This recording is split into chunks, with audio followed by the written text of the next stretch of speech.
Perkenalkan, nama saya Sarah Christina Maloiga. Saya dari program studi ilmu pemerintahan kelas ekstensi angkatan 2020. Saya membuat video ini bertujuan untuk memenuhi ujian mid semester mata kuliah perencanaan wilayah dan kota. Soal nomor 1, jelaskan tujuan dan manfaat mempelajari mata kuliah perencanaan wilayah dan kota. Tujuan dan manfaat mempelajari mata kuliah perencanaan wilayah dan kota karena kuantitas ruang tidak akan pernah bertambah, namun posisi manusia terus meningkat. Nah, untuk itu ruang perlu ditata dan dikelola dengan baik agar tetap mencukupi kebutuhan manusia. Soal nomor 2, jelaskan definisi perencanaan dari yang sederhana sampai yang rumit. Nah, artinya perencanaan adalah suatu proses menentukan apa yang ingin dicapai pada masa yang akan datang, serta menetapkan tahapan-tahapan yang dibutuhkan untuk mencapainya. Soal nomor 3, jelaskan jenis-jenis wilayah berdasarkan pandangan Glasson dan pandangan Hanafiya. Menurut Glasson, tahun 1974 menyatakan bahwa wilayah dapat dibedakan berdasarkan kondisinya atau berdasarkan fungsinya. Berdasarkan kondisinya, wilayah dapat dikelompokkan atas keseragaman isi atau homogenetik. Misalnya wilayah perkebunan, wilayah peternakan, wilayah industri, dan sebagainya. Sedangkan berdasarkan fungsinya, suatu wilayah dapat dibedakan misalnya kota dan wilayah di belakangnya, lokasi produksi dengan wilayah pemasarannya, susunan orde perkotaan, jenjang atau hierarki jalur transportasi. Sedangkan menurut Hanafiya tahun 1982, unsur-unsur ruang yang terpenting adalah jarak, lokasi, bentuk, dan ukuran atau skala.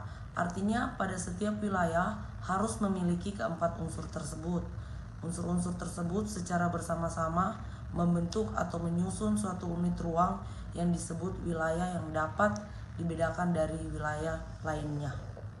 Soal nomor 4, jelaskan jenis-jenis kota dan cakupannya. Klasifikasi kota. Kota kecil memiliki jumlah penduduk 20.000 hingga 50.000 jiwa.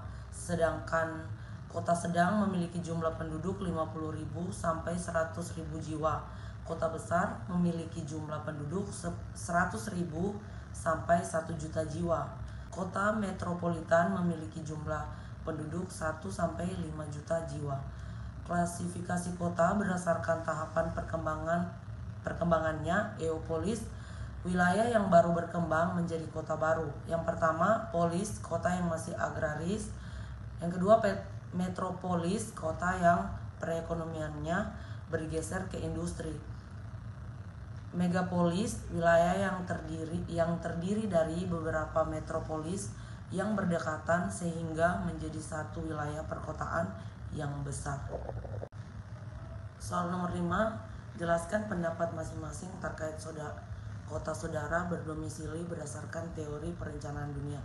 Baik, di sini saya akan menjelaskan tentang pendapat saya. Saya berdomisili di kota Jayapura. Secara lebih detail dapat disimpulkan bahwa lihat struktur kota. Di pusat kota Jayapura yang terbangun tanpa perencanaan. Pemukiman di sisi jalan ke arah pantai yang menutupi semua pemandangan ke arah laut. Kemudian pemukiman di bagian lain juga dibangun tanpa melihat kontur sehingga bangunan pada wilayah perbukitan merupakan pemandangan yang tidak mengindahkan kaidah geografis. Bangunan pemukiman yang kehabisan wilayah datar kini naik ke perbukitan tanpa perencanaan sama sekali. Bukan hanya pemukiman, secara detail juga terlihat bangunan perkantoran menutup wilayah pantai. Hanya tersisa sedikit sekali wilayah yang terbuka seperti terlihat di Dok 2 yang terletak tepat di depan kantor gubernur.